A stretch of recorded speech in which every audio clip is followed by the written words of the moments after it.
Good afternoon. I welcome you to today's Trading Spotlight / Hot Topic webinar here together with Admirals. My name is Jens and I'm here, the moderator for the upcoming around 45 minutes. And what we want to have a look at is probably one of the hottest stocks in the market right now, at least for me personally. I think Nvidia is definitely a company to have a closer look at. And the question we want to answer today, respectively, where we want to give some ideas on why this might be the case, is on why Nvidia is right now on its way to become the next 1 trillion USD company. After especially we already saw some companies joining this club earlier this year, respectively already last year. Apple, we have Amazon in this context, we have Microsoft. I'm not right now really sure whether Google is already within this club.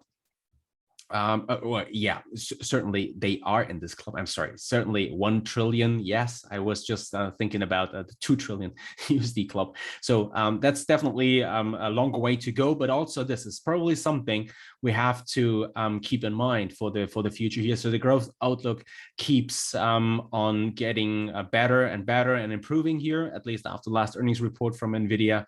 And this is what we want to have a look at here in the upcoming minutes. Then, before we start, and if you watch this now on YouTube, the recording, then please note that you have a chance here to ask all your questions also below this video in the chat box. If you have any comments or again questions, then please leave them below this video here. Leave a thumb up if you enjoy what you will see in the upcoming minutes. Subscribe to the YouTube channel from Admirals.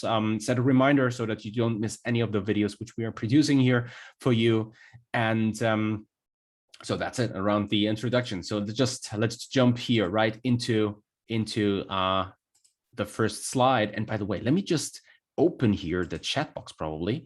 So this is also true for everyone right now watching this here live on Zoom.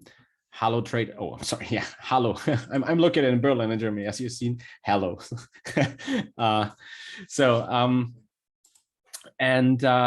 So let's start. Let's have a look first of all at Admirals here in this context, and the broker who makes all this possible, company which is already in the market here for the last 20 years, in fact, and is a Forex and CFD broker who can be considered probably one of the market big players, probably so the larger players within this market, in this industry, again, since 20 years, over 8,000 financial instruments being available to trade, not just CFDs and FX, but it's a true multi-asset broker. So in this context, you can also trade physical stocks, ETFs, for example, and has 20 offices around the globe. In fact, it's licensed by, for example, the SISEC, FCA, ASIC in Australia.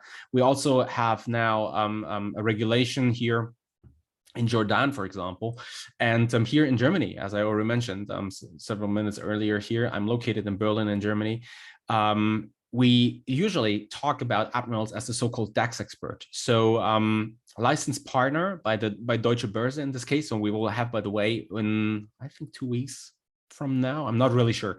I don't know the exact date, but we will definitely talk about the recent switch from DAX 30 to DAX 40, what caused it, which are the new companies in the DAX in this context. But coming back to the DAX and Admirals and their connection here. So here in Germany, we usually talk about Admirals as the so-called DAX expert because they have one of the, if not the most competitive offerings when it comes to trading the DAX, especially short-term traders. Have a phenomenal environment here, in fact. So not just from a spread perspective, but also from an order execution perspective, speed in case of also slippage, for example. So definitely worth a deeper look from this perspective, but not from this perspective alone. You can also find here with Admirals a broker who is or should be considered a true big player in the FX space, for example, with very, very tight spreads. So long thing short, visit admirals.com for further information on their product offering. Here's the one world, one broker slide, and the also regulatory bodies I already talked about several minutes earlier. So again, admirals.com this is your website to visit if you're looking for a broker in your trading, whom you can rely on and who is fully regulated. But today's topic for us will be Nvidia. So first of all, we want to answer the question, who is Nvidia? Then we'll look at current development. You probably have seen it in the financial media around the so-called ARM acquisition. Where do we stand? Who is ARM, in fact? So I will also give you some thoughts on this.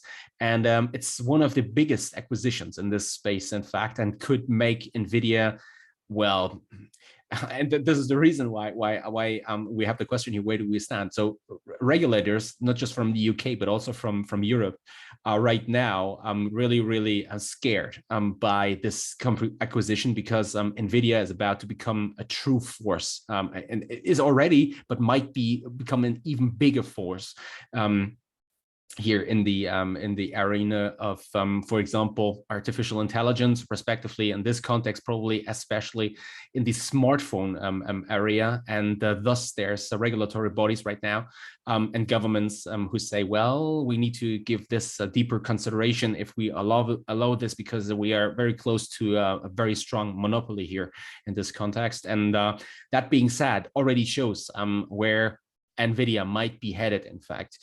There's also another very interesting development. So when you're looking at your charts right now, you will see, and you're just wondering, okay, well, the stock just trades at 180, respectively, not 180, but now it's over 200 USD per share. Well, there was, it was trading higher, no? So we were close to something like 650, 700 USD, or 800 probably.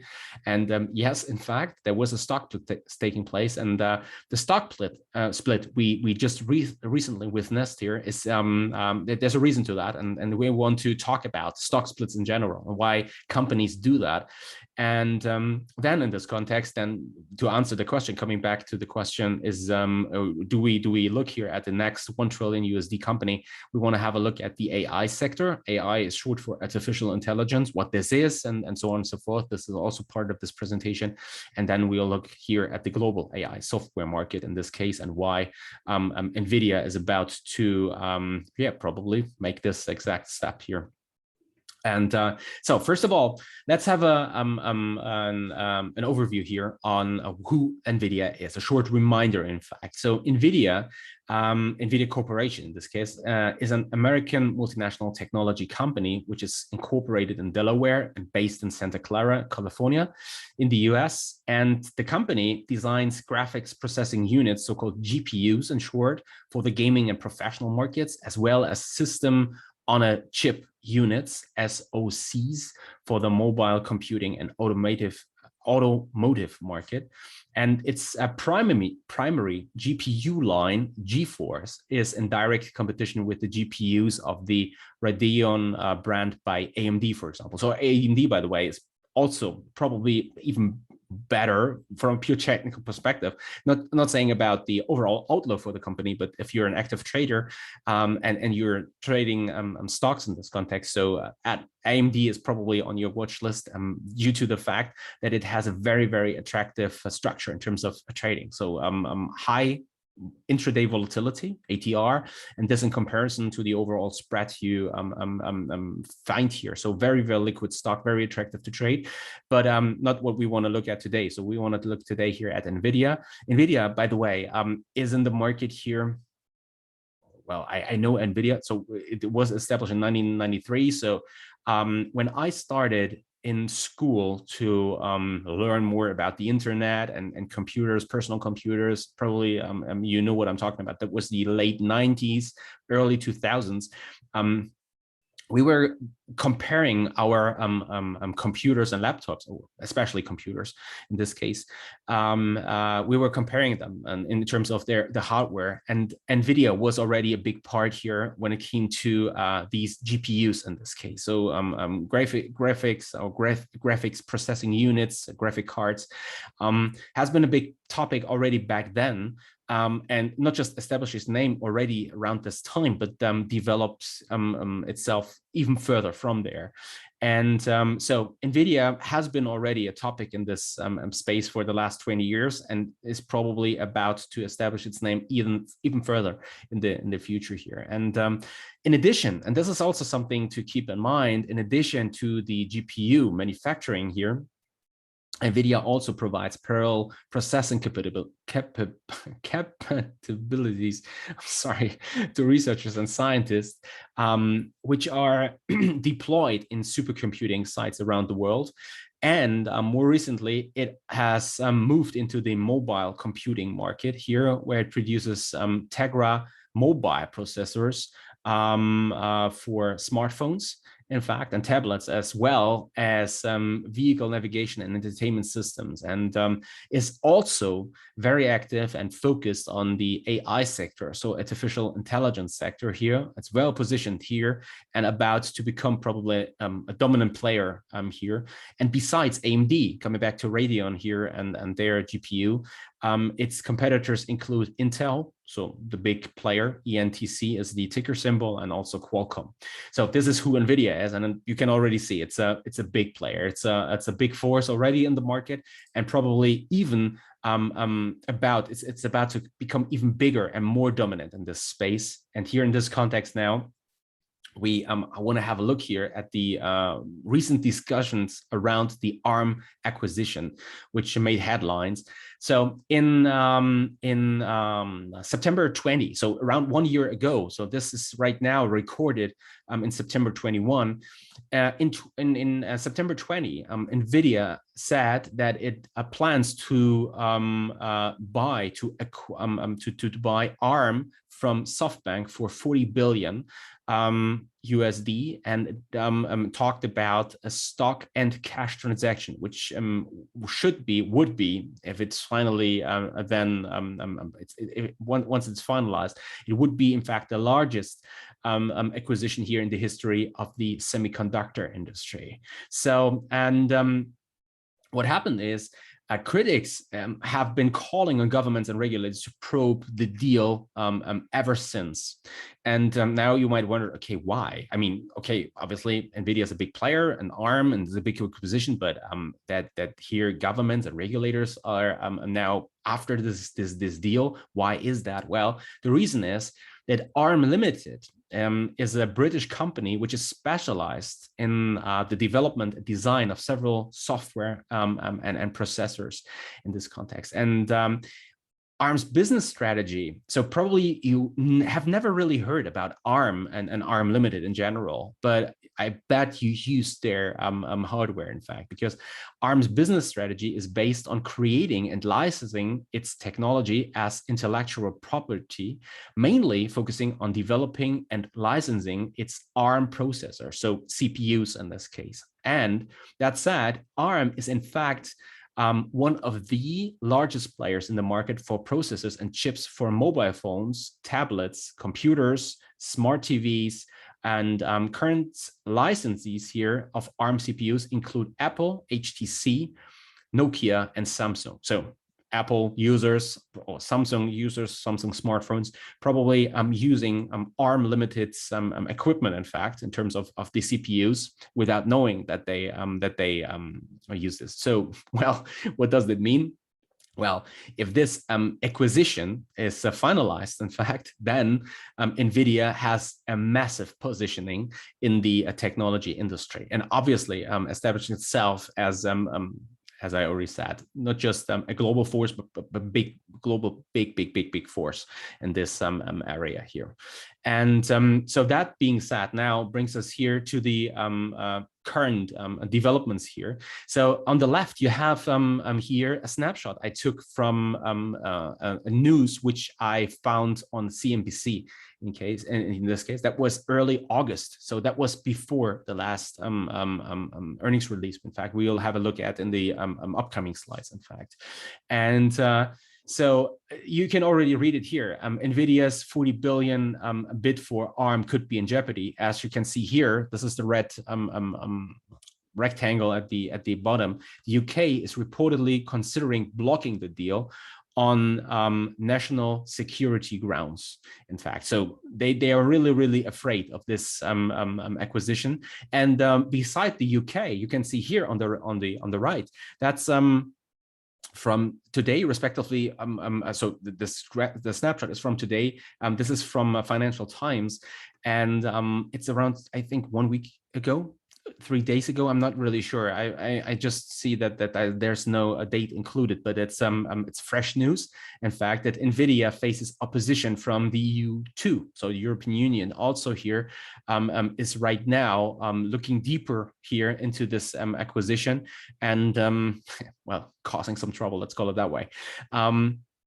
And this is the same deal, in fact. So as of now, the acquisition was announced 1 year earlier. And that being said, you can already see how big this deal obviously is, that regulators and in this case, the UK, respectively, the UK government and the EU government here in this case, are blocking this deal, in fact.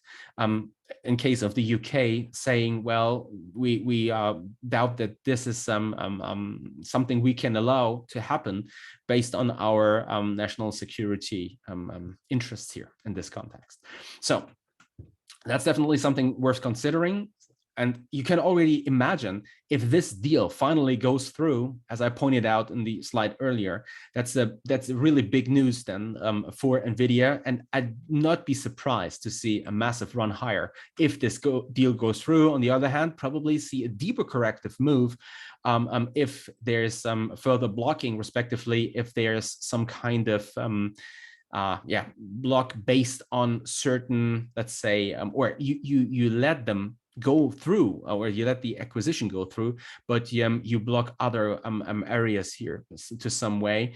That's definitely something to keep in mind, and which could also then dampen the overall outlook for the stock in the future.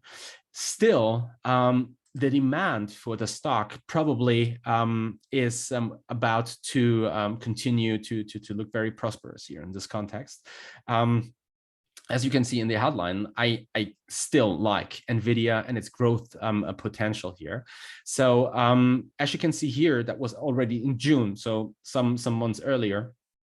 But Nvidia announced a 4-to-1 stock split, in fact, pending stockholder approval at annual meeting set for June 3rd. Went through, so we have the stock split already through. And so what I want to now go through is the question you might have is, why is a company in fact splitting? So that's not the first time that a big company, a big player, a hot company right now is going for a split. You probably have seen the same thing happening with Apple several times in the past. You've seen the same thing last year in August with Tesla, for example, happening. So why is that? Why is a company going for a stock split? And the reason, the potential reason here for this is that the stock split itself helps to make shares.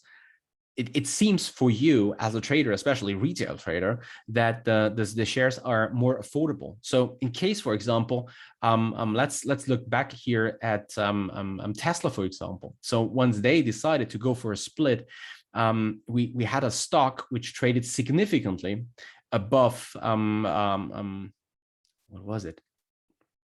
1,500, I think, something like that, 2,000 or so. And it's one share is quite expensive, put it that way. So if you have a stock like Nvidia here for 600, 700 USD per share, well, obviously it will cause some difficulties also to trade it actively. And thus, that what a company can do is, without affecting here the market cap, what it can do is it can increase here the number of outstanding shares here, and you have a decrease in market cap. The value of the company itself does not change made by this step. So that means that, for example, let's say you have 100 Nvidia in your account, and then they go for the stock split of 4-to-1. That means that after this split happened and the stock prices drops by 1/4 in this case, or not 1/4, the stock price is divided by 4 that way around. So say it's 800, and then after the split, it's only 200. You have, instead of 100 shares, then times 4 shares, 400 shares in the account, which means that the overall value of your portfolio, or respectively the value here of your holding, does not decrease in value. So, and the main reason for that is that more players then, or more traders in this fact, can trade the shares, since it's more accessible for these traders in this case, helping to increase the average trading volume per day in this context. Thus, it can help to also establish sharper moves, stronger trends, more solid moves, instead of erratic moves on the up and on the downside. So very simple reason, in fact, but one you should keep in mind. So usually this is a sign where a company where a company wants to make sure that the trading within its stock is more accessible to a broader range, because they say, well, we have such a huge growth outlook for the future that we want to get as much capital, or our hands on more investors' money in this context, thus making the stock more easily tradable or accessible in this context. Beside the fact, by the way, that's one of the reasons some of you might wonder, okay, why is a company, for example, like Amazon right now, I'm not really sure where the stock is trading, but somewhere around 3,000 USD as of now. Why aren't they splitting? Good question. Don't know. To be honest, because Jeff Bezos is in fact saying, no, I don't want to see a split. That's one of the reasons, by the way, why Amazon is not listed in the Dow Jones, for example. It's a price index. And if the stock is too expensive in this case, so too expensive in terms of the overall price, then it has a too big weight within this index, in this case, the Dow Jones, and thus you can't find Amazon listed in the Dow Jones. Apple, in fact, is listed in the Dow Jones, but had to split, as they did then last year, in fact, because else the value of their share price would have increased to a level where they would have been delisted from the Dow Jones, in fact. The only problem with this is, and that's one of the reasons why I'm looking at the Dow Jones, for example, is a little difficult, in fact, let's put it that way. At least when you look at the Dow Jones and try to get a overall picture of the US economy in this context. So the thing is that after there was the split, that the weight from Apple as the world's largest, based on market cap here, that the impact was decreased massively, and that the new company within the Dow Jones, which was Salesforce, CRM, had a higher weight, since the stock price of Salesforce was twice as high, even though the market cap was, I think, 1/4, if I'm not mistaken, 1/3, 1/4, or something like that from Apple, 1/4. Probably even lower than that, 1/8, 1/10 probably. So I'm not really sure where the market cap from CRM is right now, but looking at a 2 trillion plus USD company as Apple, I'm sure that somewhere it's around 250 to 300 billion probably. So leave a comment in the chat box below, let me know. But let's come back here to today's topic. So let's come back to Nvidia in this context. So Nvidia is, as I already pointed out, when we looked at the agenda here, is a leader in the AI sector. And I just want to give you an overview on what is this AI sector, artificial intelligence. And I think this chart gives already a very, very great idea behind this. You probably have heard about AI. You have probably also heard about ML and also about DL. So AI is artificial intelligence. This is like this is the whole set. And then you have subsets like ML, which is machine learning, and you have deeper learning. And we had an event earlier. This is a slide I took from the presentation earlier. Here you can also find it in the YouTube channel from Admirals, where I pointed out what is AI, what is machine learning, what is deep learning.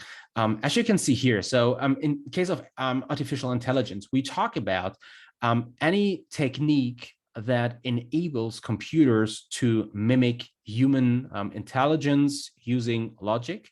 So, which means it's based on if-then rules. If this, then this, and similar to trading, in fact. So that's one of the reasons why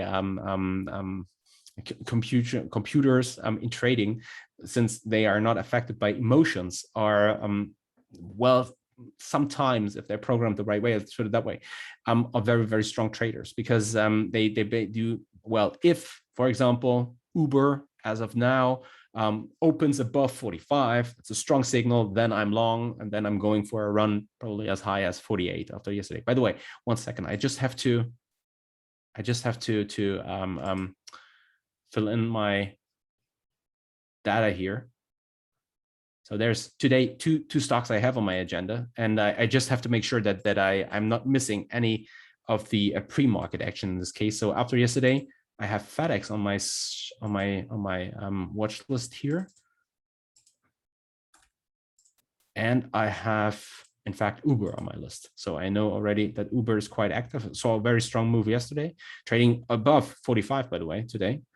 And then what I do is I collect the pre-market action here, which I then use to build my trading on, in fact, and have something to review and use in my trading as a checklist in the future. But let's come back here to artificial intelligence in this case, and the subset. So artificial intelligence is if-then rules. This is what it's based on. And then you have so-called decision trees. So we don't dig too deep into this topic now. We have decision trees and machine learning, which includes deep learning in this case, builds on this artificial intelligence idea, in fact. So in case of machine learning, here we have a subset of AI here.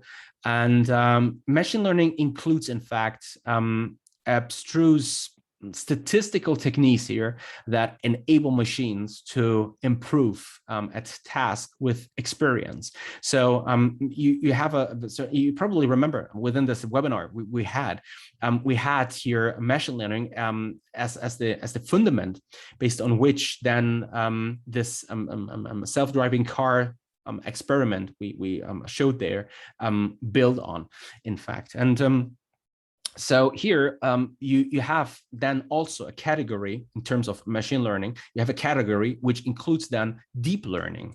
And deep learning is, as a subset here of machine learning, composed of algorithms that permit software to train itself to perform tasks like speech, for example. You probably have heard about this Google deep learning algorithm. I think it was, yeah, tool. So on this one presentation, it's probably one and a half year ago, where someone talked to a computer, and the computer learned based on the input the caller here provided the computer. And the caller thought that he was talking to a human, even though he was talking to a computer.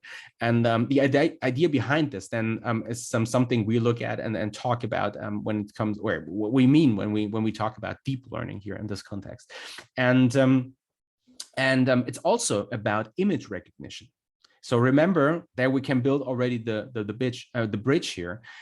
So image recognition means that with a company like Nvidia, who is so strong in the area here of GPUs, graphic processing units in this context, well, just imagine how strong it is if they can take a picture of you and help an algorithm to perform certain tasks based on the input they get. So if someone takes a picture of you and a computer here, a deep learning algorithm, is able to draw conclusions out of the input he receives here based on the picture it gets from you, giving an overview of who can be seen in this picture, for example.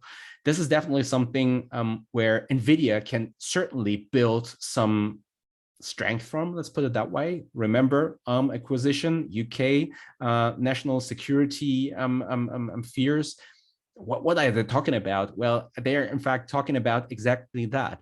So that, for example, image recognition in this context, GPUs and arms transition, CPU perspective, and here knowing that these CPUs are built into billions of mobile phones around the globe in Apple's, HTC, Samsung, and so on and so forth. Well, you can already see that this is a very strong acquisition in this context. And Coming back to deep learning here. So what we have then is that you expose here the multi-layered neural networks here to vast amounts of data, in fact, and work based on that. And so that being said, around AI, the reason, obviously, as you can see, based on the simple example I just gave in terms of the acquisition GPUs and image recognition, you can see why Nvidia is such a strong player already in the AI sector, and you can expect the company to become even stronger in the sector, in the sector of artificial intelligence, if this acquisition goes through, in fact. And so that being said, well, drives us nearly directly into here the AI software market, and I'd just like to give you some further insights into this here. So the global artificial intelligence software market, so AI, is forecast to grow rapidly in the coming years, reaching around 126 billion USD by 2025. And the overall AI market here includes a wide array of applications such as natural language processing, so NLP, you probably have heard about this and already, as we mentioned earlier, but also robotic process automation and machine learning. And many of the biggest names here in the tech industry have invested already heavily into both AI acquisition and AI-related research and development. And as you could probably have heard about self-driving cars, Tesla, you have seen the developments there. That's also something to keep in mind here. That Tesla is also very strong from this perspective. So it's not the classic car manufacturer as you may have once you look at a company like here in Germany, Volkswagen or BMW, or what do we have here, Mercedes, or Daimler in this case. But in this case, it's something which goes beyond that and one step further, in fact, and why Tesla has such a huge growth potential also here from this perspective. But coming back to Nvidia in this context, so when it comes to AI, artificial patent applications by company here, I mean,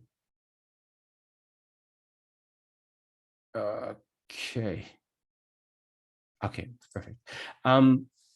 So AI patent applications by company, so Microsoft, IBM, Google, and Samsung, what they have is that they each have submitted thousands of such AI applications, in fact. And where we can all find this is, in fact, on an official site. So it's a Statista here in this context. And here we have the growth potential for the AI market, software market here. For the upcoming years, in fact. And as you can see here, so the numbers I just pointed out at the beginning here, 126 billion USD by 2025, you can see that it's drawn by the outlook, which you can find here on statista.com in this case. So, and let's have a look here at the company and at the overall picture, in fact. So recently I formulated, in fact, a short setup for Nvidia. Didn't feel that right, to be honest, and was hard. In fact, I didn't get into a trade, in fact. So the play is probably still valid given the time span. So probably we're talking about late October. But heavily depends on where we are right now. So with the Fed and whether they announce a taper and how badly it hurts equities, if it hurts them at all after Evergrande and all that. So in fact, the consolidation we've just seen in Nvidia here. So I'm not really sure whether you can see it, but here within this area that was between 220, 230. So there was the company broke out, as you can see here, the stock broke out here to new all-time highs. And then you can also see here, by the way, that the split took place here. So we had a higher low in this context, and then we broke out to new highs. And so after that run higher, the stock nearly, to some extent, we can say nearly went vertical, at least from a technical perspective, and at least if you look at it from a let's say, month perspective. So looking at the latest data we just received here. And so that being said, and this consolidation, this bullish consolidation here, you could come to the conclusion that they said, well, it's a little too extended on the upside. And especially if now there's some kind of risk of taking taking over, market participants probably start to become a little skeptical. Probably the growth outlook has been already priced massively in, as we will look here through in the upcoming minutes, or in a few seconds, in fact. You could come to the conclusion that they say, well, probably we're about to see a pull-in back to and below 200, and then taking off from there again. What's certainly interesting is that we already here found support after the recent, and that recent means that a recent was Monday. So this week, so today is the 22nd of September, and Monday was the 20th, after the Evergrande volatility picked up.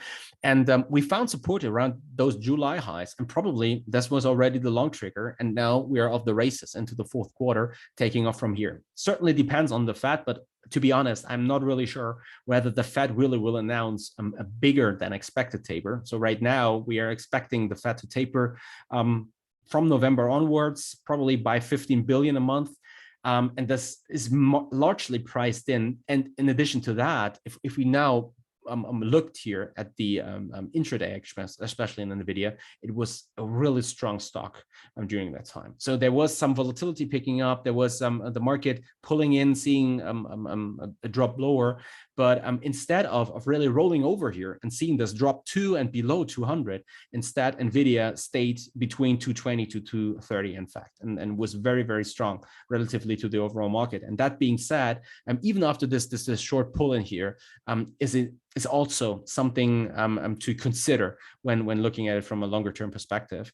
And let's come back to the latest earnings release, which was published, I think it was late August. I'm sorry,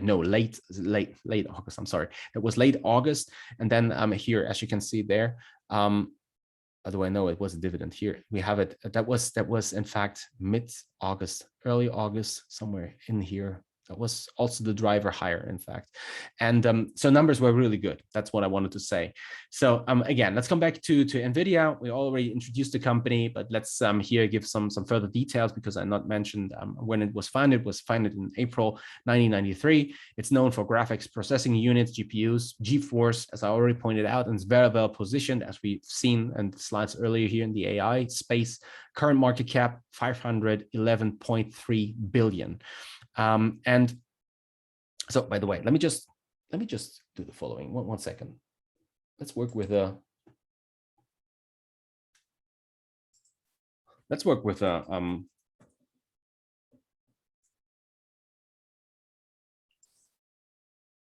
number right now. So right now it's not 511, but it's 530. So that was, let me just do it that way.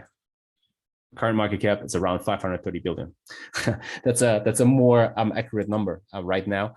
And so now we have a look here at the earnings report that was, as I pointed out, in August. So $1.04 earnings per share adjusted versus 101 expected, so better than expected. 6.5 billion revenue in this case versus 6.33 billion expected, also better than expected. And what's probably even more impressive in this context, even though Nvidia shouldn't be considered a classic growth stock, but if such a company here forecasts a better outlook than expected from the street in terms of growth, here in this case forecasts 6.8 billion in revenue in the current quarter, so Q4, Q3 certainly, which beats here the refinitive expectations of 6.5 billion. This is a very, very, very strong sign, in fact. And as you also can see here in this context, Nvidia is in a period of sustained and massive growth, in fact, in its business. Probably especially, and now we come back to the semiconductor part here, since semiconductors are in short supply worldwide, and you've seen that. You probably also witnessed that. That's also a point we'd like to make here, given the developments in the EV sector, electric vehicle sector. We pointed this out in earlier webinars, and so since we are in short supply here worldwide, and the demand for the kind of processes that the company specializes in currently skyrockets, we should see here Nvidia to see some further impressive growth numbers in the months to come. So, or to put it differently, I only see one reason for a stronger corrective move, probably, and that was risk reward wise really attractive, somewhere to 160, 150 probably. But this is a big wish from my end. In fact, I don't think I'm not seeing that the stock here really dropping that sharply and seeing a retest here of the lower trend line in the upcoming months. In fact, even though we should take into account that the overall market here, so we'll also look at well, we could call it a market stock. So if the overall market pulls in, it's not based on a diminishing or bad outlook for the company itself, but because the overall growth outlook and the overall market starts to weaken to some extent. If this happens, then certainly such a rollover and deeper pull-in could happen. But again, if we pull in to these levels, 160, probably 150, that's certainly an area where every trader and also longer term investor probably should give Nvidia a deeper look here and deeper consideration, because this would risk reward wise, I think, a very, very attractive region from which we could see rather sooner than later a push higher and a push to new all-time highs, in fact, and again a run, as you can see here, up to then 400, 500 USD per share, which would then push the stock, in fact, to this club of 1 trillion USD company. So Nvidia has already seen a massive run higher, as you can see here. So that was before the 2020 Corona lockdown and pandemic fears hitting the market and the overall sector seeing a big pull in lower. But from there, we really took strongly up and seen as of now the company respectively market cap fivefold from here. And I think we have further growth potential on the upside. And then given all the points I made earlier in this presentation, I think Nvidia has a serious chance here to see a push higher. Again, let's hope that such a deeper pull-in happens. If it happens, again, 150, 160 is probably a very, very attractive region against which long engagements seem very, very interesting from a risk-reward perspective. And that's it. That's it, in fact, on today's presentation. And I just want to invite you to the next webinar, which will take place on Friday with Paul together. He will talk about something you probably have never heard of before, but I guarantee you it's very, very interesting. So it's called RoRo. It's trading risk on, risk off, and trading RoRo here, sentiment in this case with gold. And what it includes, the webinar together with Paul, is first of all the definition of RoRo.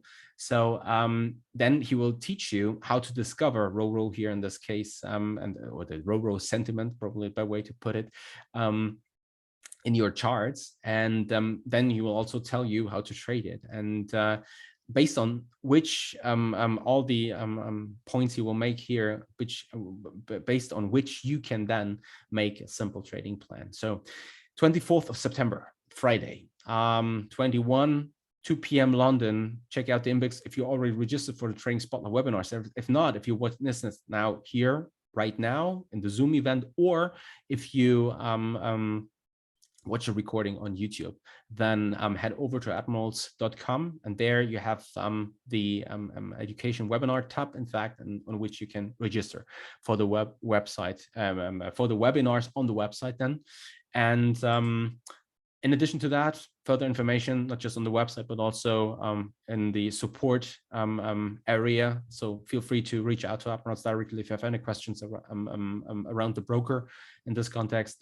I already said it at the beginning, fully regulated broker. So this is the risk disclaimer here in this case.